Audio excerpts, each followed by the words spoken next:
Welcome to episode 68 of the Eat for Endurance podcast. My name is Claire Schornstein, and I'm a board-certified sports dietitian and runner based in Santa Cruz, California.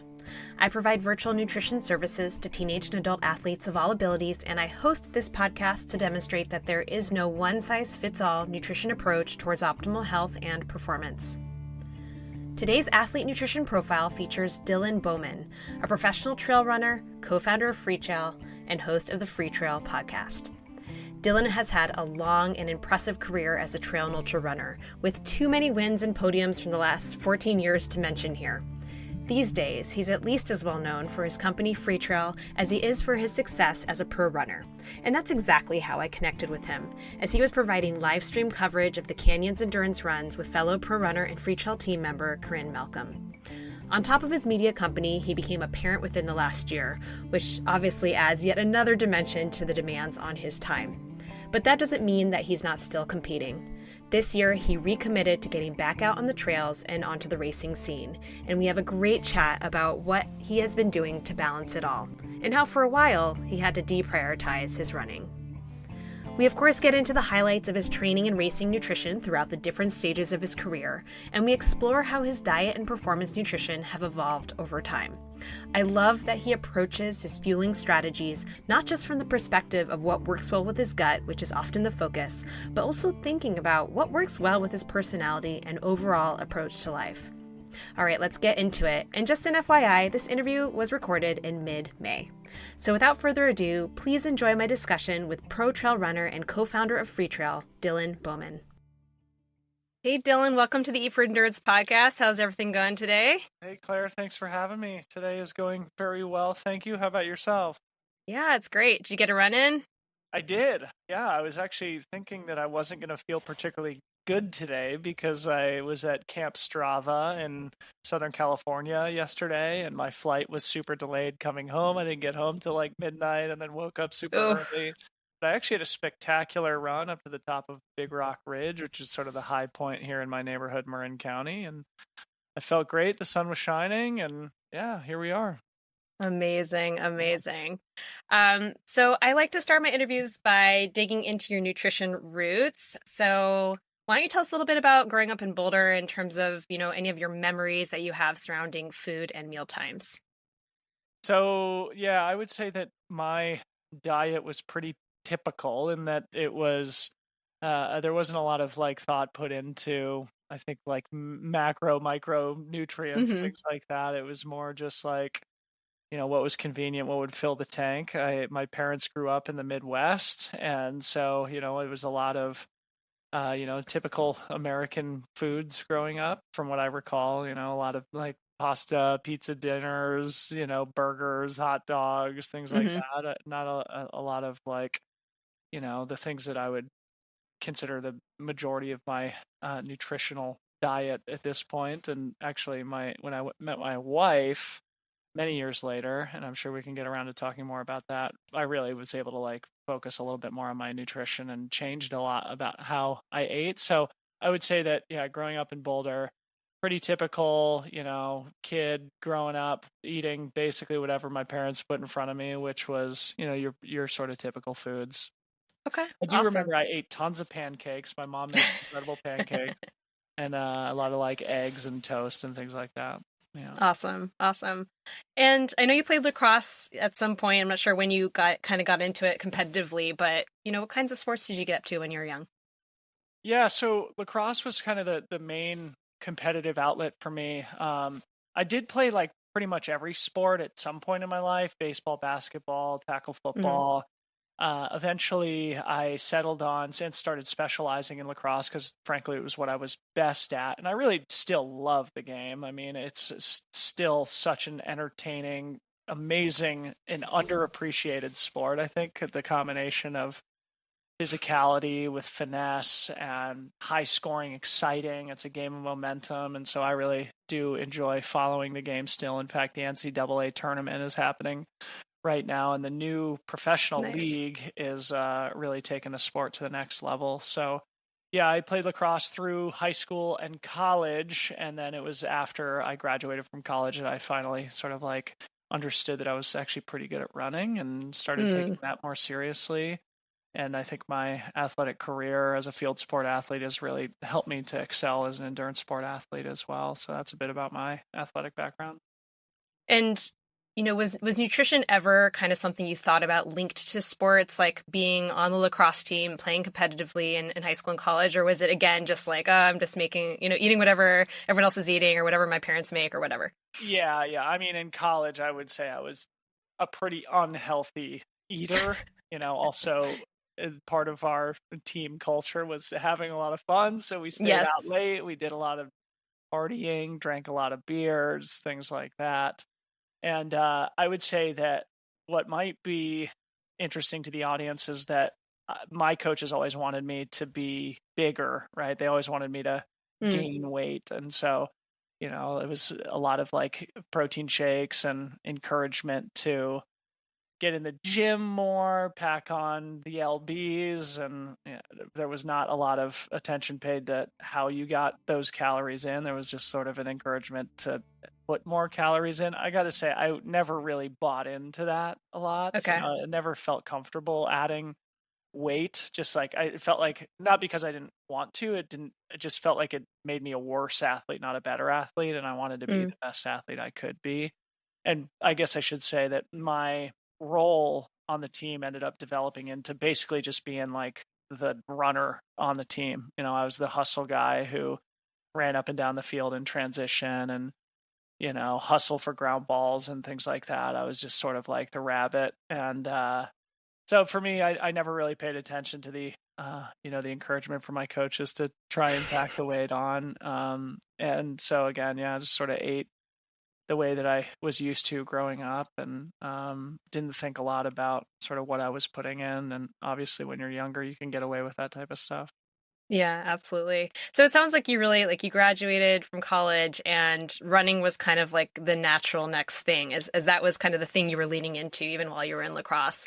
So you found trail running. I've heard you talk about like you just became obsessed with the level 100 and that was the race you won in 2010 and you did quite well. That was your, big target first race. So I'm curious kind of in that year leading up to the race because you did some other ultras and everything kind of in preparation, I'm assuming. What nutrition started to look like as you were kind of entering that world of trail and ultra running. Yeah. Again, maybe nothing looked different. Maybe you were kind of just learning the hard way as you went. But it's a area where you can't just keep doing what you're doing, especially coming from a lacrosse background. So I'm curious what you remember. I know it was a long time ago. What nutrition looked like for you as you were entering the sport. Yeah. So going back in the time machine, trying to remember exactly what it did look like. I do recall being highly influenced by guys like Anton Krupicka, him Mm-hmm. especially. And at that point, sort of minimalism was hot in the sport, both in terms of footwear and what you were carrying with you. And I recall, just being really influenced by the way he approached the mountains, with lightweight footwear, often without a shirt, with Yeah. like a water bottle tucked in his shorts. It just like felt like ultimate freedom to me. And I tried to kind of mimic that in a lot of ways, including probably under fueling on a lot of my longer runs. And that's one of the things that I've adjusted as I've gotten older and learned a lot more about how nutrition impacts performance. On a lifestyle side, I also didn't have a lot of money at that point in my life. And I was working at a hotel in Aspen, Colorado, and getting a lot of my meals from the hotel, right? So Mm-hmm. eating at work more or less. And so it was kind of at the whim of whatever the chef put together that day, which was typically like, whatever they had left over from lunch or dinner service. So not really remembering exactly what that looked like. I'm sure it was, again, just kind of a continuation of the way I had been eating, a good mixture of kind of proteins and carbohydrates, but without a lot of thoughtful intention behind it, other than just like kind of eating what was appealing and when I was hungry. I guess the one thing that does stick out from this time is that I ate tons of bagels. That was something that actually started in college. I was a regular at a place called the Rocky Mountain Bagel Works in Fort Collins, Colorado, and ended up, being basically their best customer and eating what felt like thousands of bagels over the course of my tenure. And that carried over into my post collegiate days. And when I discovered trail running, I got to say, I don't eat as many bagels now, but whenever I do, I'm brought back to those glory days of being a bagel aholic. That's, I guess, what I remember from the early days. And I guess if you'd like me to speak specifically about the sport nutrition stuff, I was Mm-hmm. basically mimicking Anton, right? So just eating gels, more or less, drinking water Mm-hmm. out of creeks. And Drink water of creeks. yeah, and other than that, just, just like trusting that I could get through stuff and never having a regimented nutrition strategy as it related to Okay. performance. Yeah. Were you filtering the water out of the creeks or literally drinking it out of the creeks? Rarely, yeah, rarely. Occasionally using iodine tabs if I felt like it was a high risk situation. But yeah, I was again very drawn to that feeling of freedom and Mm. just like being in the mountains and taking what the mountains give you, including the natural water. I have to say, I never really dealt with any major Giardia issues, knock on wood. Mm. So I think I was being at least semi-smart about the water sources that I was using. But yeah, I guess I do use iodine tabs a little bit more now when I am in the mountains. And again, never had many issues there. Yeah. You're not my first guest who just drinks out of Yeah. drinks directly from the water. So, yeah, awesome. And that race went really well for you. You took third. Any great memories, nutrition wise? Any disastrous nutrition memories from the actual day? I do recall, so the first Leadville, I finished third, which was certainly much better than I expected. And I do recall, again, not having a major strategy that Mm-hmm. I then tried to employ during race day. I just carried gels, picked up gels at aid stations. The one thing that does stick out in my mind is that I drank a like a maybe a liter of Gatorade about 75 miles into the race, and then immediately threw up like whatever, maybe a mile later as I was running towards the fish hatchery on the paved road segment there. Um, so yeah, aside from that, I don't have many memories about what I ate specifically on race day, but it was pretty much that simple water and gel strategy. And that's really how I operated for the first several years of my career until I started figuring things out a little bit more. Mm. Yeah, and let's segue into that. I mean, you've won and podiumed so many major trail races. I'm not going to single out any particular race because there's just too many to talk about, unless one really stands out to you that you want to mention. But I guess instead I want to take a step back and look at the bigger picture of how your nutrition strategies, whether it was every day or the performance nutrition, evolved over that first decade of your career. Because it sounds like, you were doing certain things in the first few years, and then things started to change.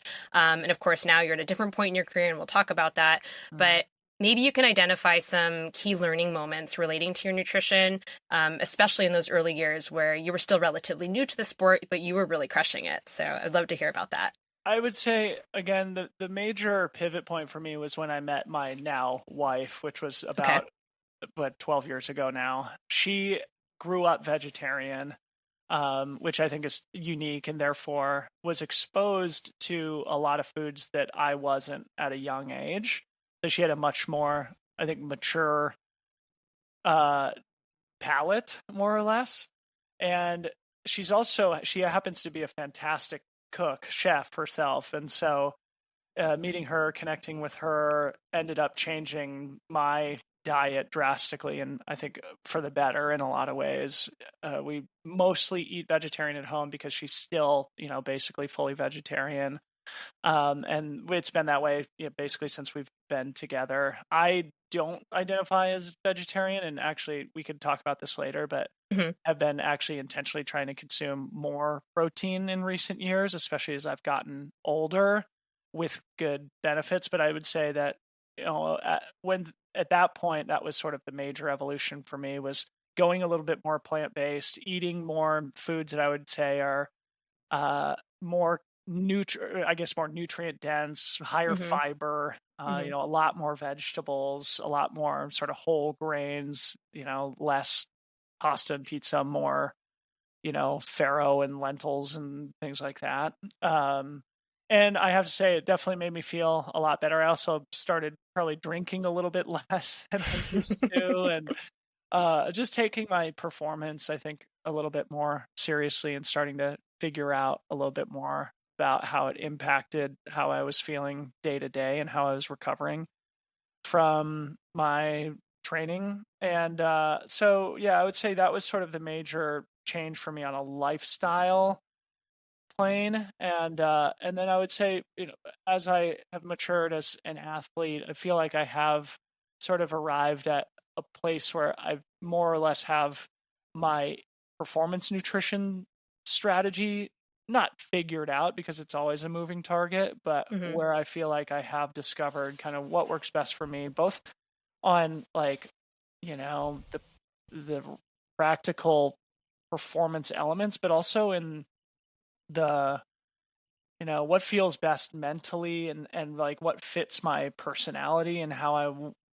like to approach races, and I can go into more detail on that, Yeah. but I definitely um will be getting the details. yeah. First, though, I want to ask a follow-up question. So, um, you mentioned kind of going more vegetarian, and I'm curious, like, what that really looked um, like when it was happening, like in the context of your racing, and what you noticed in your performance, and how that played out, and if you kind of can think back. I'm not sure what year specifically that was, or I Yeah. guess you said it was 12 years ago, but in terms of the timeline of your racing and everything, like, can you think back to a certain performance, or kind of just like, connecting the dots of, hey, I changed the way I ate and this is what I noticed about it?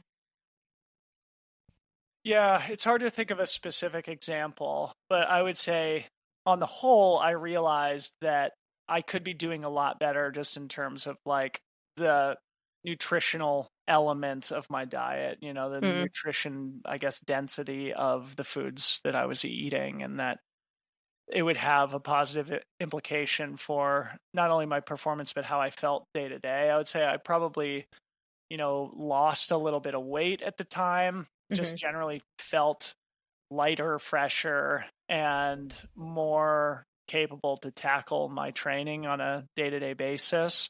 I don't know if that necessarily meant that I was consuming fewer calories, or just sort of like the more vegetarian diet changed my body composition, or maybe it was just like not drinking as many beers on a weekly basis. Probably all I'm three of sure those that things helped.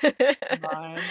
But definitely, I do associate that time in my life and that change in nutrition with also an improvement in my performance. It was about when I was 25, 26 years old, and Hmm. that's really when I started to kind of arrive in the sport and started accumulating consistent top results and started getting more support and sponsorship as an athlete. And I don't think those two things are unrelated. I think there's probably something in that change that did help me improve as an athlete. Yeah, I mean, I'm sure it's not unrelated. It's also not the only thing that was going on. Right. So, I mean, I'm a dietitian. I love food, and I know it's important, but I'm also very quick to acknowledge that diet isn't the only thing that changes everything. So it's just one piece in the puzzle. No, let's talk specifics in terms of the products you tend to grab during, runs and races, and maybe it's changed now versus then. I like to kind of go through things a little chronologically because I like to tell the nutrition story. So, Hmm. kind of thinking back, if things have changed. So thinking back to kind of before, earlier in your career, what you were reaching for, maybe you can kind of let us know the specific things. Yeah. So again, I I'm just really not a scientific person, and That's fine. I guess, and maybe this is interesting. Like my natural disposition is always big picture, and Yeah. like I almost never concern myself with the details. Hmm. And that's something that I've recognized in myself, especially as I've gotten older and we've started our business and things like that. Like I'm really good at like the big vision stuff, and I'm really not good at instituting process and details to like move towards Hmm. that vision. Luckily, my wife really is, and that's why we work really well together, I think, as a couple, and also in our working relationship with Freetrail. So in the early days, I just ate gels, and it was like whatever I Whatever was around. had. I do recall I found an affinity for cliff shots for at least a few years there, where I was eaten the caffeinated Raz Cliff Shots for Mhm. most of my, if I was buying a box before a race or whatever, it would be that and that Mhm. flavor. But I was not kind of considering, oh, is this maltodextrin or is this some Sure. other sugar source? It was just like, oh, a gel is a gel, a calorie is a calorie. Like, let's just eat gels, drink water. We're good to go. And yeah, so that was how it was in the early days. I'm happy to talk about how that evolved. Yeah. Yeah. How did that evolve? I mean, what it sounds like too is your stomach's pretty flexible because you're able to take these different things on, at The least to other that thing, extent. yeah, I mean, I've always dealt with like, vomiting during races and after I races. saw that on that Hard Rock 2021 film. I was like, and there he goes. I would say the other thing that I'm particularly good at, in addition to, big picture vision stuff, is suffering. I'm very good at, even when, my stomach goes south or things are not, feeling good, to keep going. And Yeah. I think that's maybe a unique skill that I have. But um, yeah, I guess my stomach is, I wouldn't consider it like particularly strong, nor would I consider it weak. But one of the things that was a major, I think, turning point for me, or just like a major evolution around this time, was the sort of the discovery of electrolytes and how those made Yeah. me feel in training and racing. And so, I still carry a plastic baggie full of salt pills on basically every long run that I do. I drink, a bottle of sort of electrolyte something at some point during every single day, and really believe that electrolyte replenishment is important. And I mean, maybe it's a placebo thing, but man, it makes me feel so much better on a daily basis and in my training. So for example, like if I'm going to do a workout in the morning and it's maybe 90 minutes or whatever, I probably won't bring any nutrition with me on the run, but I'll drink like a bottle of the Gnarly Hydrate, extra sodium, drink mix in the morning.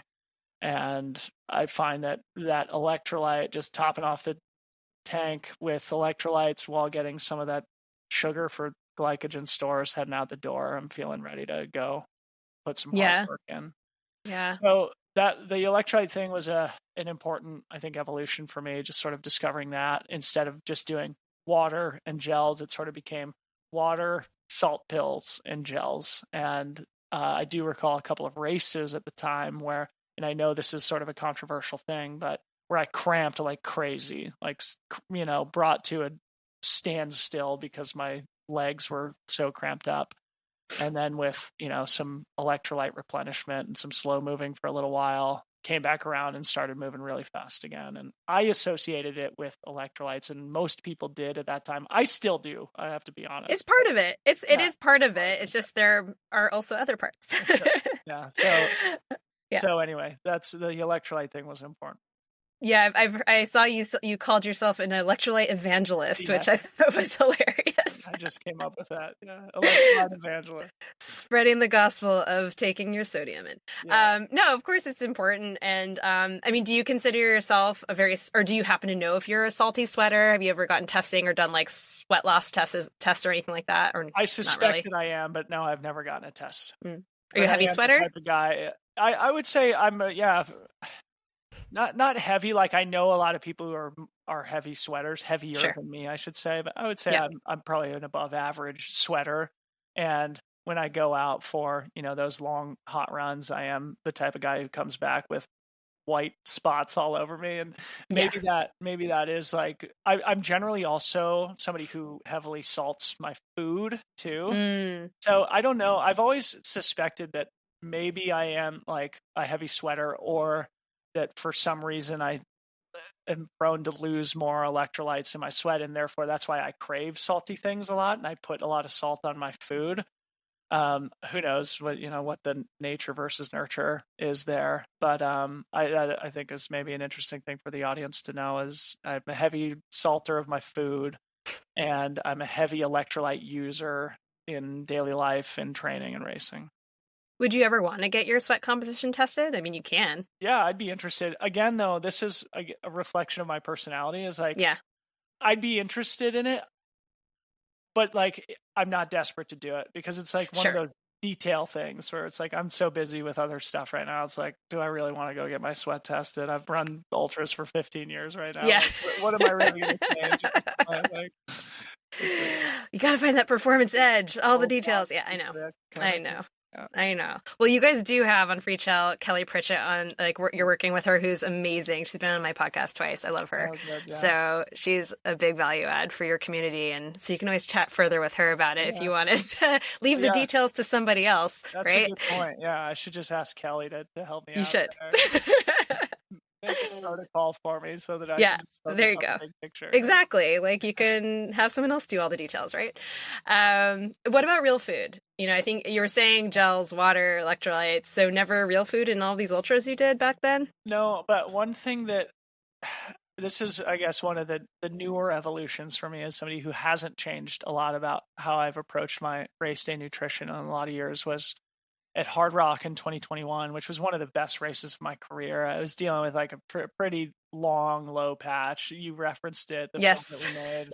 I was sort of puking for many hours there in the back half of the race. And then finally, at one of the final aid stations, just out of instinct, I grabbed like sort of it was 2 halves of a banana. So I basically ate a whole banana and maybe 2 or 3 orange wedges. And I really found new life after that. So that would be the only thing that I would consider real food that I would ever really touch in a race is fruit.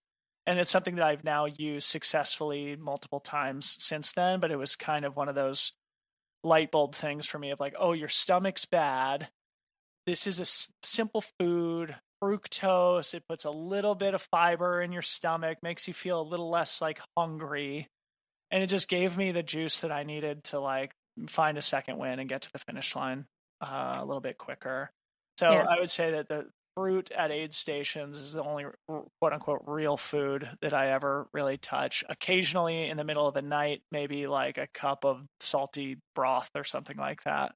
But never having, potatoes or potato chips or, the other real food things you might find at aid stations. Never really experimented with that.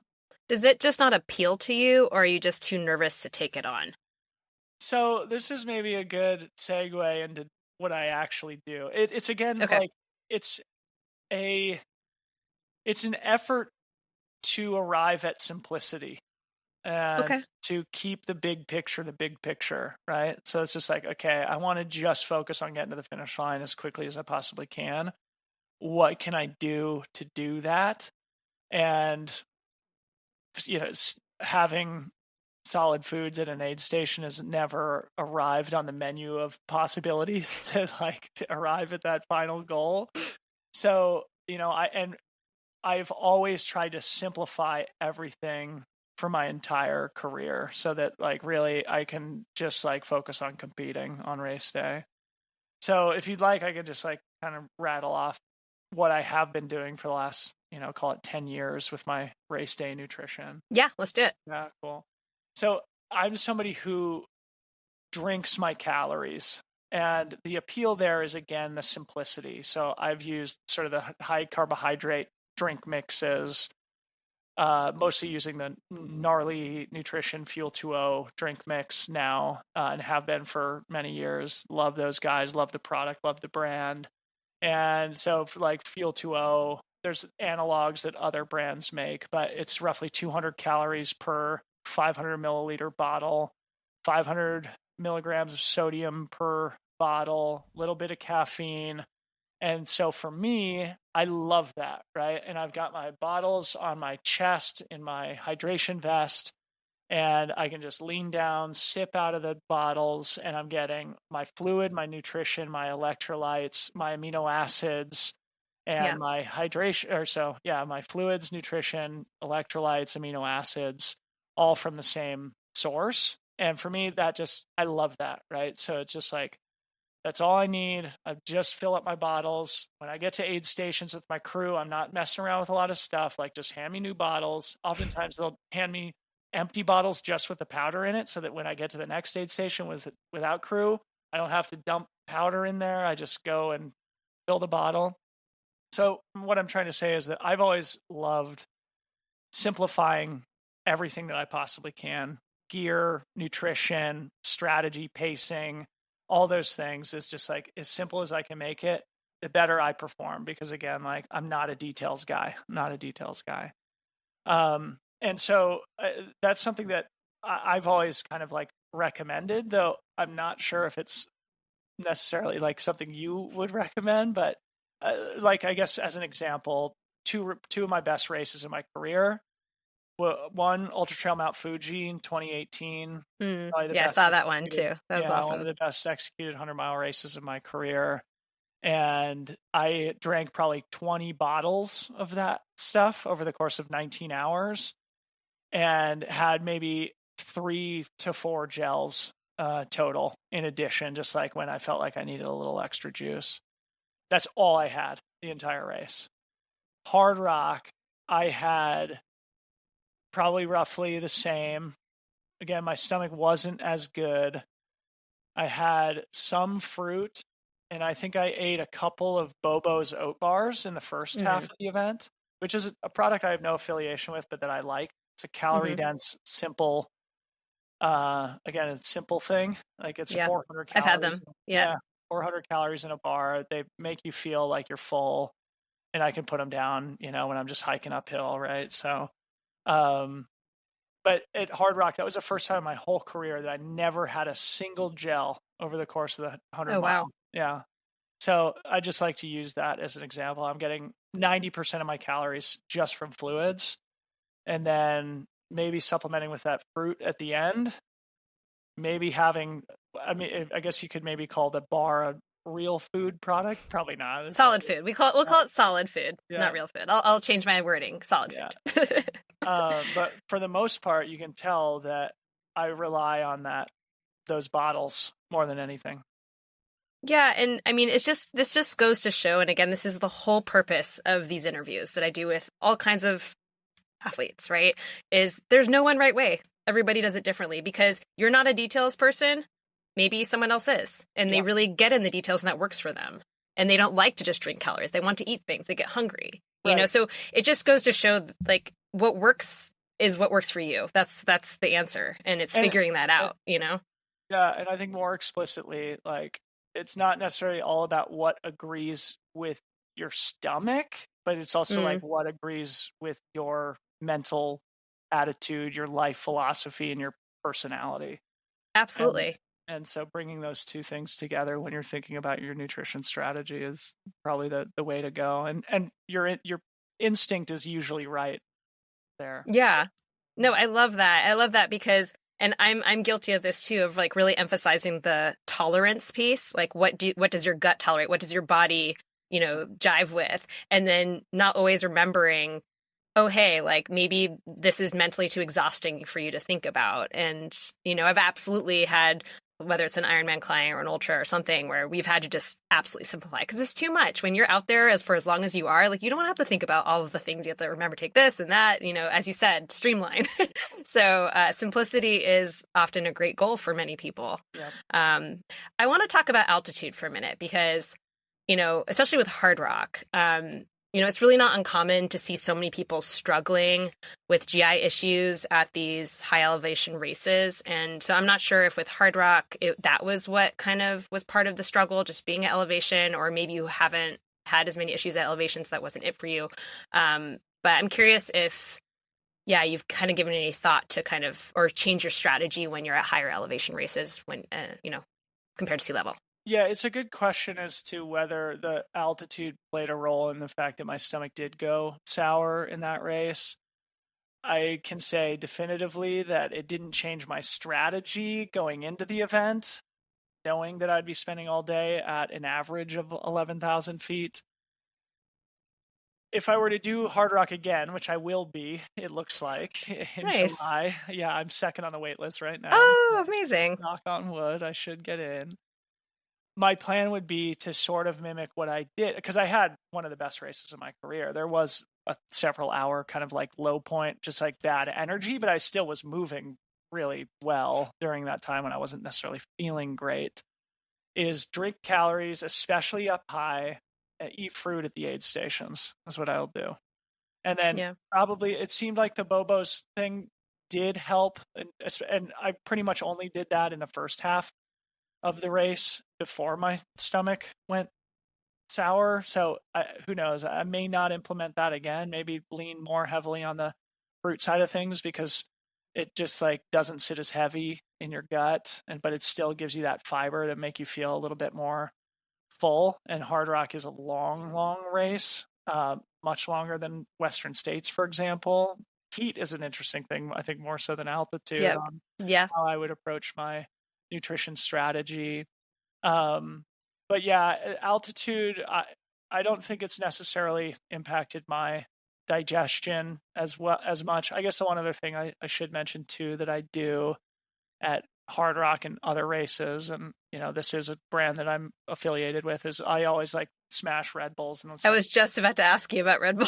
I was like, you probably do that too. Yeah, and it's always at aid stations, right? Sure. So my wife, who usually cruises for me, will just have a can ready for me at like the final, whatever, 2 or 3, 4 aid stations. Whenever it's sort of like the second half is when I'll usually start drinking Red Bulls, especially if it's through the middle of the night. And I'll usually just put them down in the aid station. It's whatever it is, 200 calories, a lot of sugar, a lot of caffeine, and skedaddle. So, yeah. But again, how much caffeine is in there? Do you know how many milligrams of caffeine? I forget. I should know, but again, I'm not a details guy. Yeah. Okay. Yeah. I should have known that. Yeah. I'll have to look it up. Awesome. Well, thanks for answering all of that. I want to switch gears for a minute. I know you've spoken about struggling with injury at times, and that it was very tough, obviously physically and mentally. And I'm curious kind of, during these times of injury, what things look like from a nutrition standpoint, if there were any struggles to eat or kind of what was going on at those points in your life.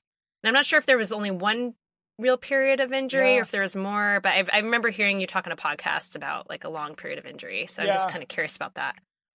2019 was kind of the year from hell for me. I broke my ankle in April of that year, and it basically took me a year to get back to a point where I was feeling decently confident that I could race and compete again. And yeah, it was super hard year. Physically, emotionally, psychologically, all those things, especially when you're sort of an aging professional athlete, you're sort of struck with the finite nature of your career. And it was actually, in retrospect, a really positive experience because it's sort of what pushed me in the direction of what I'm working on now in the media space. We don't need to talk about that, but really hard year. I wouldn't say that I did anything different with my nutrition, though. Again, I think one thing that, I don't know if it's a third rail to talk about, but is relevant in sport is people struggling with eating, right? Or getting enough calories and restricting food, especially when they're not able to exercise. I've never done that. I probably gained a lot of weight during that year when I was not racing or running as much.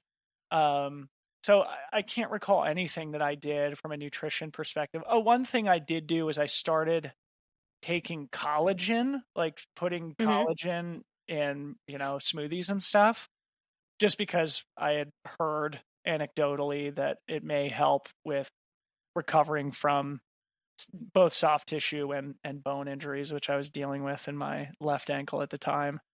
Who knows if that worked at all? I didn't notice an acceleration in my recovery. In fact, it felt like it took freaking forever to come back. But I didn't really do anything in my recovery that it was nutrition oriented.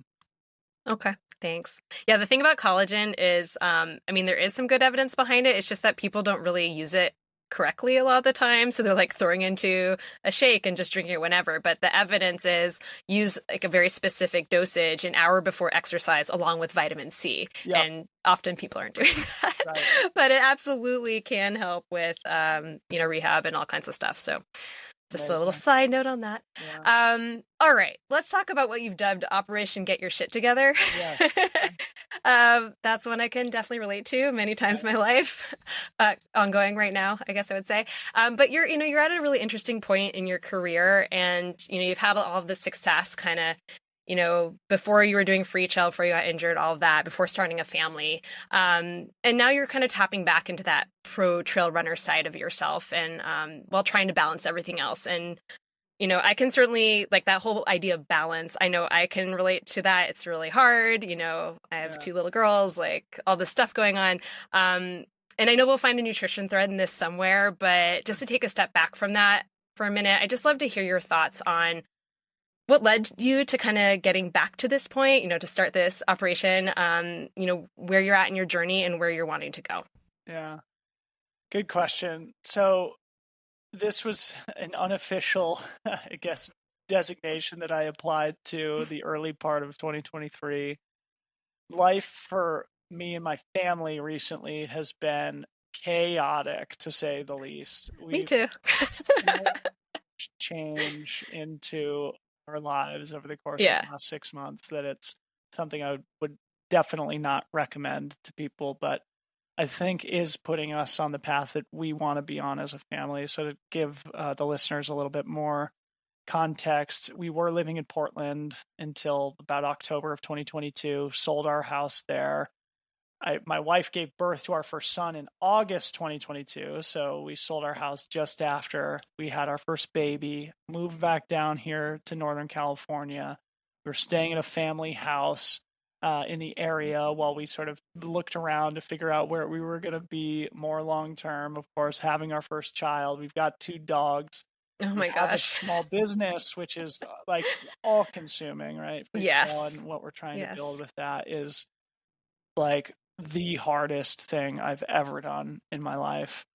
And it just like hasn't left a lot of room for being a professional athlete anymore. I was talking to a friend of mine who was commenting about the biggest life changes that adults really deal with. And it's like, career change, change in location, change in family, which we had a child, a death in the family, sort of something like that. And it's sort of like we didn't have my uncle actually did pass in these months too.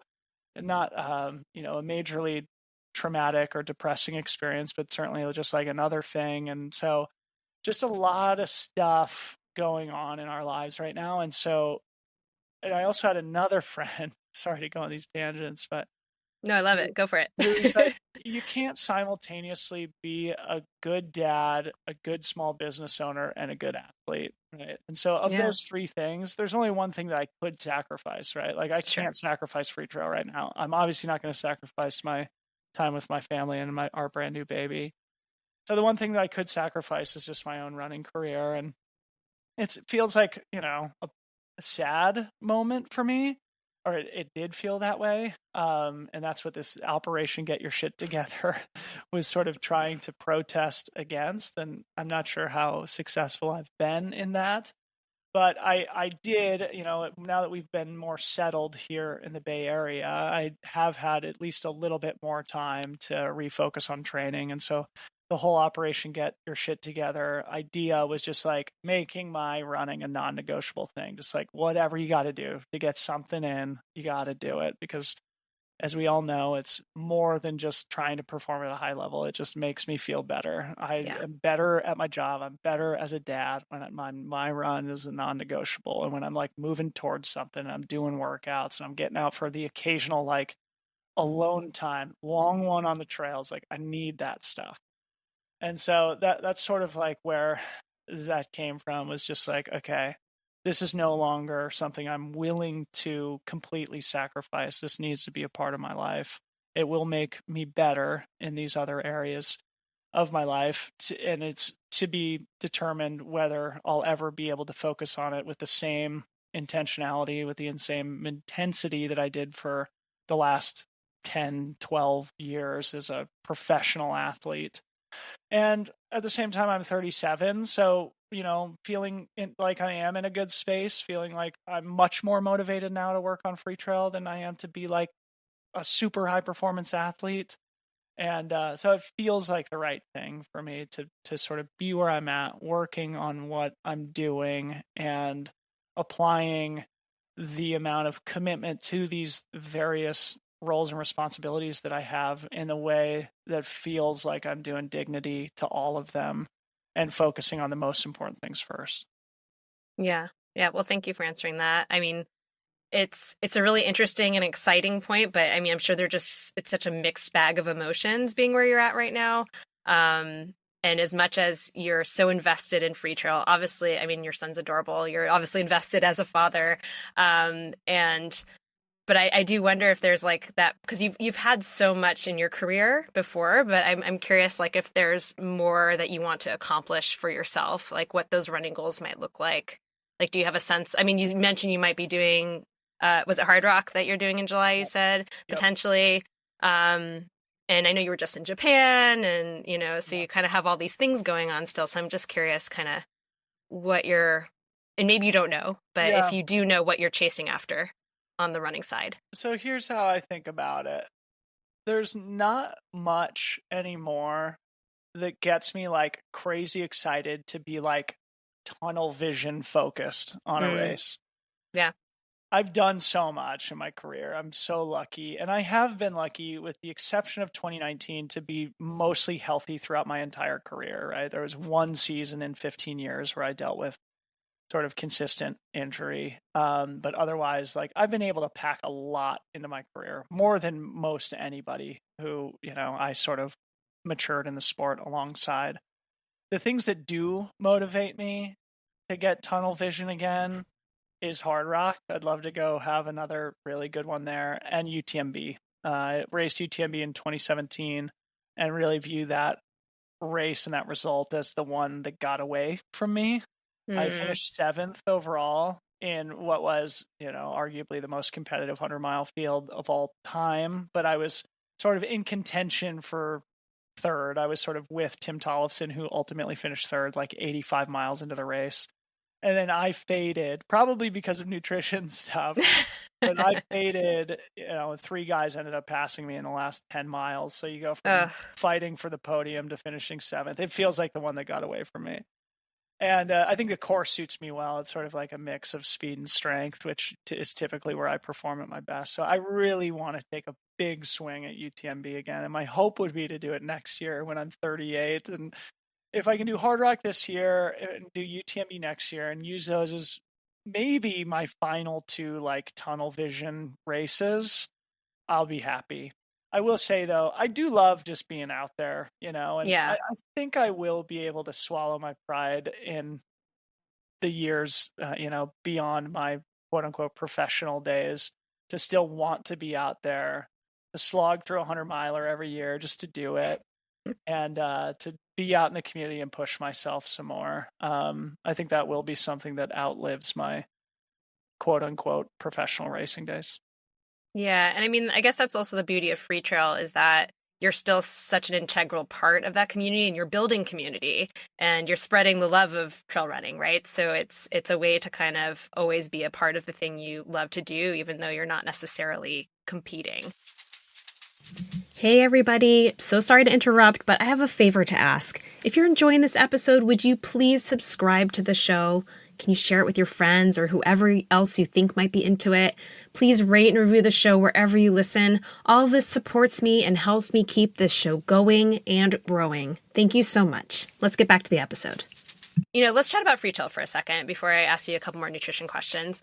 Of course, I saw you do the live stream at Canyons. That's how I met you. Yep. And, Western States live stream is coming up. And obviously that's not quite like running Western States, but it is an endurance event in its own right. Like, you're there for 24 hours. And I'm curious how you're taking care of yourself. And Corinne's with you, right, as well. So I'm curious how you guys are taking care of yourself, because as much as it's an exciting experience, I'm sure it's an exhausting experience. I imagine there's some Red Bulls involved, but yeah, like when you're doing that whole live stream, like what's nutrition looking like for you? Are you drinking your gnarly electrolytes? Are you eating things? What's going on there? Yeah, I definitely do drink the electrolytes. Actually, it's hot. Yeah. And actually, too, we don't. Maybe this is opening a can of worms, but I also am a big fan of like the amino acid supplements now. I drink sort of an amino acid drink almost every single day too. Another product that Gnarly makes. But yeah, the live stream is definitely an endurance event. It's more psychologically and emotionally taxing than it appears. I recall each of the last 2 years at Western States, because we pull like a 20-hour shift on Yeah. camera and talking basically nonstop for that entire time.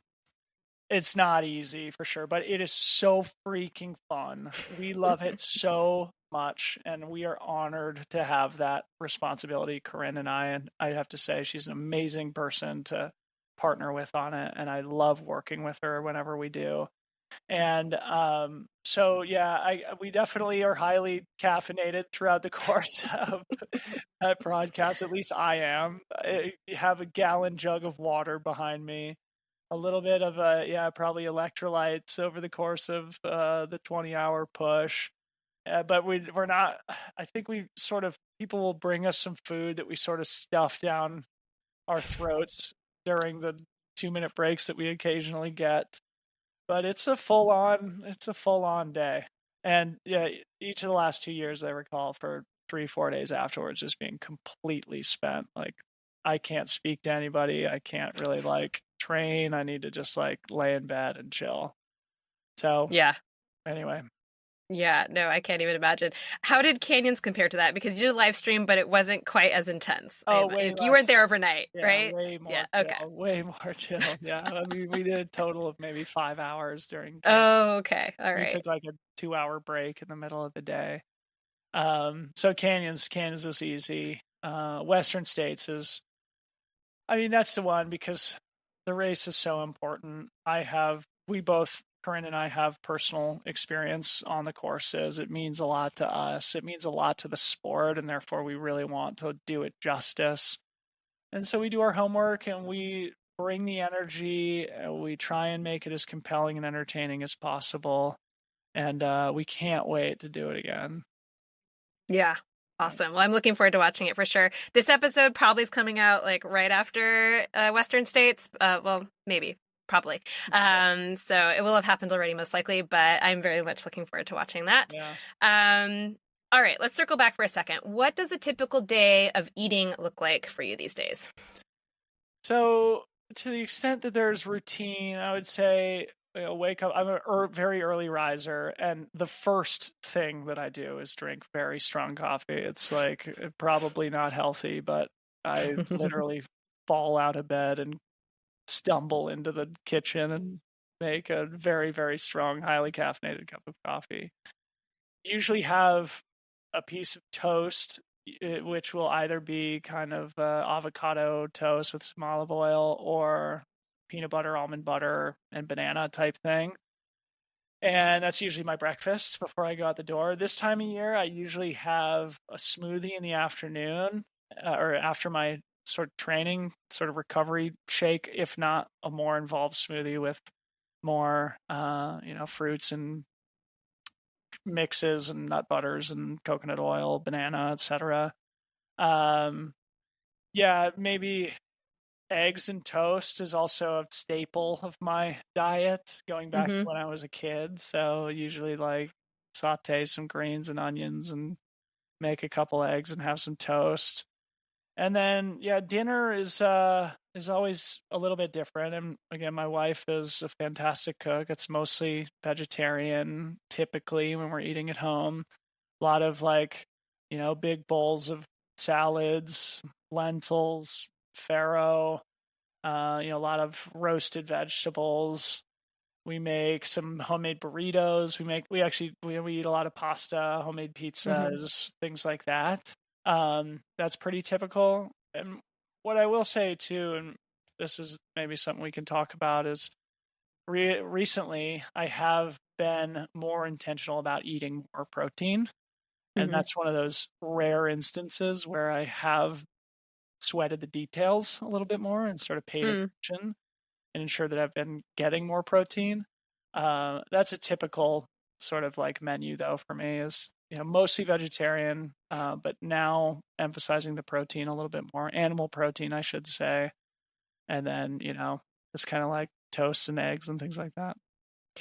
Did something happen that led you to kind of make that change to include animal proteins again? I mean, in addition to eggs, I mean, Or is it just like you missed the taste of it, or what was going on there? It's more just like an intuition that something was Mm-hmm. missing, right? Especially as you get older, I think you just need to pay attention to it more. In my career, a couple of times I've had professional nutritionists, probably people like yourself, Mm, analyze a diet journal, a nutrition journal that I put sure. together over the course of a few days. And in both instances, the number one takeaway was you need to eat more protein. Mm. Again, I always shrugged it off, feeling like, hey, I've done, I've gotten this far on what I do. Why would I change it?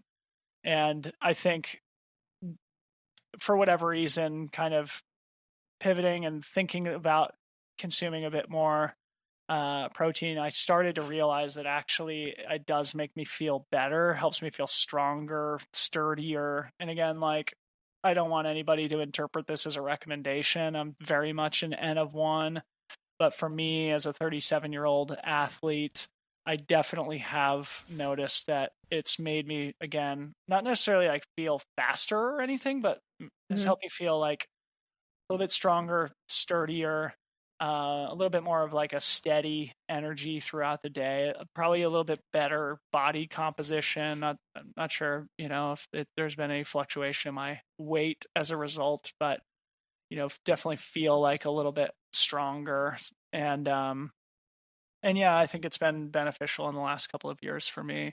And it even goes beyond the animal protein thing too. Like, just in the last couple of years is the first time in my entire career where I have had like a recovery shake, especially after the long, hard workouts. Mm. And I got to say, it's so basic, but it makes a difference. Like, I'm Yeah. convinced it does. I'm sure it's not just a placebo thing. Like, I No, it's not. definitely noticed. There's a lot of research on. Yeah. Well, it's not necessarily the recovery shake itself. It's getting the protein, the carbs in, Yeah. the electrolytes, the fluids, all the stuff, Yeah. But yeah.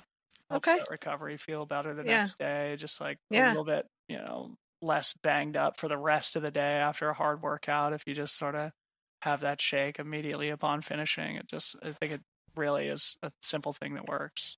Yeah, absolutely. And again, I use this as an example of I've had guests on here, whether it was like Mike Wardian or any other number of vegan athletes who are high performing athletes come and tell me I switched to a vegan diet and I felt amazing and I was recovering better. All the things you said about including animal proteins, they say about going a different direction. It all comes down to what works for you. Again, I always like to send this message to everybody. This is the whole point of this. Like, a lot of people are just preaching like this is the one best way. Nope, there's no one best way. Yep. Like, look at Thanks for all of saying these that. amazing athletes who are doing so many different things and they're all doing great, you know? And it's also, I'm just thinking about this now because it's a relevant example, but just 2 weeks ago was the Cocodona 250 where Mm-hmm. Mike McKnight, who's Yes, he's been on my show twice. Yep. Instagram handle is I the love Low Mike. Carb Runner. I And love Mike, but Yeah. I don't agree at all with what he does, but I absolutely respect that that's what works for him. yeah, Like, and he I just would won never Cocodona. recommend that. Yeah, Yeah, just he's won doing great. Cocodona. So it's He's like, crushing it. yeah, like, He's a beast. who Yeah. who am I to say that that's the wrong way to go, right? I mean, there's absolutely no evidence supporting what he does, and he does. What I don't love is that he does, and we talk, on occasion. I don't love that he's spreading nutrition advice, like as an actual registered dietitian. I'm always a little bit miffed when people who don't have qualifications are doing that. Sure. But in terms of him as an athlete, like, it just goes to show again, like, people are doing all kinds of stuff, and I will say, from my perspective, he is a bit of an outlier, but at the same time, it works great for him. And who am I to judge? Like, you do you, So yeah, awesome. And your wife Harmony, she runs as well, or do you guys ever kind of train together? Or are you kind of just, I guess, taking turns with your son? Or take turns with the baby, and yeah, for most of our relationship, we haven't done a lot of running together. It's usually like a few special days a year that we go out for runs together. We enjoy it, but I think our running persuasions are a little bit different. She loves getting out, but never for the super long Vision Quest type things. Got it. Okay. Likes to All do right. an hour or two here or there, and then kind of goes crazy when we're in Chamonix. She'll do like go from 0 to 60, so to speak. And just like go march around in the mountains for hours and hours and hours, well beyond her training. But she's a great athlete. She's also been running her whole life, and so has that lifelong love of it and experience and strength built over time. So yeah, running has been a great part of our relationship, even if we don't share a lot of miles together. She comes to all my races. A lot of our friends we've met through running. She's got a lot of girlfriends who she goes and shares miles with. And yeah, now we've got a little baby we can push around in a stroller. So Yep. we'll probably both be doing that independently a lot over the next couple of years. Stroller running is not easy, and you have a really big baby. He's a big guy. Speaking of nutrition. No, it's great. No, it's all great. But no, I mean, I'm just saying, like, that's a lot to push. Yeah. And then when they get older, I remember pushing the double stroller with my oh God, that's very hard. Yeah. He's a big baby. He's well fed. He's Good. now like eating our smoothies with us. That's great. We were just in Hawaii. We were feeding him macadamia nut butter, and he loves it. And of course, those jars are like $25 a piece. Yes. We just what island were you on? We were on the Big Island. Oh, nice. Yeah. We go to Maui every year because especially, you're in California too. I keep forgetting you just moved back. Yeah, it's so close. Yeah. And you're on so many great trails now. I just ran Mount Tam 50K in the fall, and I had never run on those trails, and it was so beautiful. I just love it there. It's a little far from Santa Cruz, but to get there regularly, but it's gorgeous. Yeah. All right. Yeah. What challenges do you still face with your nutrition? Are you kind of identifying anything you want to work on as you're kind of getting back after it, and especially with Hard Rock coming up? One thing we didn't talk about, but was kind of a major thing that happened in my career, was I had 2 instances where I traveled across the world for a race and ended up getting like really sick in the stomach, like getting the traveler's bug. So once all the way in Cape Town, and the other in Hong Kong. So basically, going as far as I possibly could away from home for each of those, only to get very sick right before the races. And I ended up connecting with somebody who encouraged me to take more care of my gut health. And so that's something that I still think about. I wouldn't necessarily say it's like still a challenge, but now it's something that I think about, especially before traveling. So again, I was just in Japan a couple of weeks ago, and was thinking about, I got to make sure this doesn't happen. And so usually for at least a month before I travel, I'll take some kind of a probiotic type supplement. And I don't know the science behind this stuff. I just trust smart people who tell me what to do. If it feels right, I listen to my instincts. And it does. I think that is something that has improved my health over the last few years. So that's one other thing that I do. In terms of like maybe bigger challenges on the nutrition side of things, the only thing that comes to mind is just this increase in protein, and how does that impact me as an athlete, and especially as an aging athlete. I'm now hyper aware of the fact that I need to do, I can't train like I used to, right? Sure. So what can I do outside of training to help me still compete at the highest level I can? And so now maybe pivoting a little bit more towards those smaller details, which have never been a priority for me. Like eating more protein, like, the electrolytes and amino acids stuff that I've talked about already. Those are the few things that come to mind as it relates to nutrition. Yeah, absolutely. And I was going to say, hating the details. Like, you can kind of get away with not stressing about that stuff when you're younger, but as you get older, your needs change. You do need more protein. There's good research supporting that. And doing all of those little things that we talked about that you weren't bothered with earlier, like maybe it is getting a sweat composition test and like really dialing in your electrolytes, or maybe it is doing all these things you weren't, looking into before to kind of get that edge and just give you a little bit better performance. Awesome. Thank you. Yep. Is there anything about Freetrail that you'd like to share with my audience so they can go check it out? Anything kind of you want to plug or anything at all? Yeah, I mean, I'd love it if people just checked out what we're doing. We're really working really hard to try and do something fun and cool in trail running. You can listen to our various podcasts. My show is called the Freetrail Podcast. We also have a couple of others.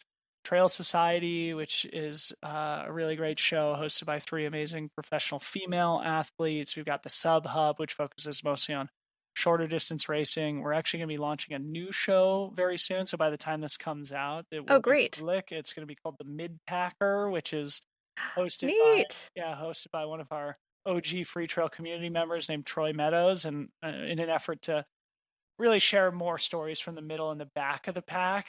Yeah, Because I we all love know, that. there's amazing stories that are worthy of telling and that we haven't done a good job of telling so far with Freetrail. So those are our various podcasts at the moment. You can check out freetrail.com. We usually publish 2 or 3 articles a week on various trail running subjects. You can sign up for our newsletter while you're there. You could join our fun trail running community called Freetrail Pro. There's we do a lot. So we also Yes, you do. We own a race in Oregon. We'll be adding a second race in 2024. So bringing the digital community into real life, that's been a lot of fun for us too. So you can find more information at freetrail.com about all Awesome. those things. Yeah. And I saw you had the Freetrail experts, and that's where Kelly Pritchett came in.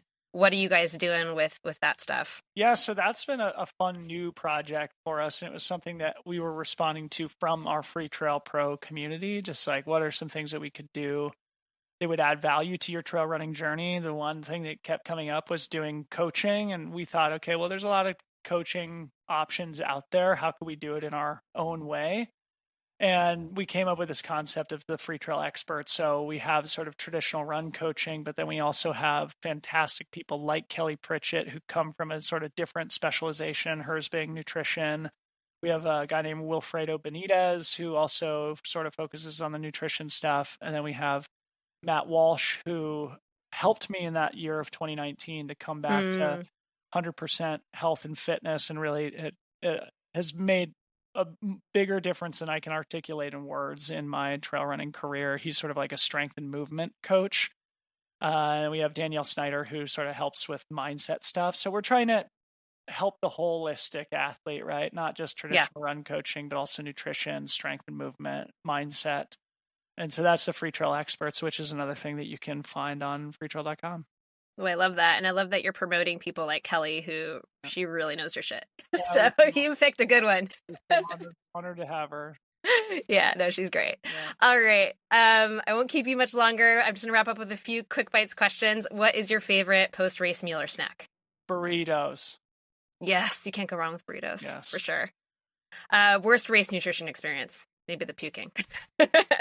There's so many instances. So many. I've run like 70 ultra marathons at this point. Yeah. I think I've probably puked in like 40 or 50 of them. So we'll just call it puking then. Yeah, just a lot of puke. Collective puke. Yeah. Biggest cooking catastrophe if you've had one? Biggest cooking catastrophe. Jeez. Nothing immediately comes to mind. My wife, again, does most of the cooking, so no worries. We can pass that on that question. Pass on that one. What is the most exotic or interesting food that you've ever tried?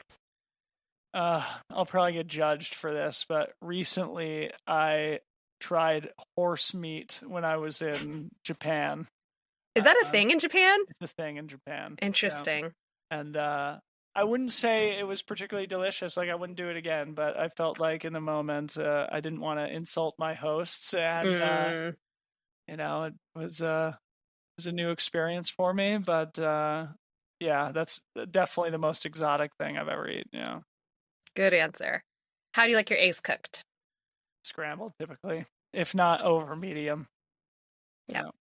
What is your favorite beverage? This can be alcoholic or non-alcoholic or both. Okay. Sparkling water, coffee, and IPAs. Good answer. Nice. What are your comfort foods? I enjoy each of those too much. Yes.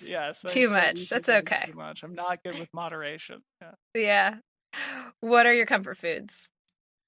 I'd go back to burritos. I love burritos, breakfast burritos, any type of something wrapped in a tortilla. Totally. Yeah. When I'm hungry and like I've had a hard training day and I just like want to gorge, it's almost always wrapped. It's a bunch of stuff wrapped in a tortilla. Yeah. Nice. What's your favorite ice cream flavor? I'm not a huge ice cream person. Yeah. Oh, what do you like dessert? The one that comes to mind. No, I've never been a dessert person. Oh, you're one of those people. Yeah, I've never been into sweets. Again, I'm big into salt. Never been into sweets. The one thing that the one ice cream flavor that was my kryptonite. There was you probably remember this being from Northern California. There used to be a brand called Three Twins ice cream that started here. Oh, no, I don't know that one. It was so good. They closed down like 4 or 5 years ago, and they had a lemon cookie flavor of their ice cream that I couldn't stop eating. It was not healthy. Well, what's your favorite salty snack then? Chips, tortilla chips, which I also eat a ton of. Tons. Yeah. It went from bagels to tortilla chips, right? Exactly. Yeah. And last but not least, what's your top 3 items of gear that are most essential to your active lifestyle?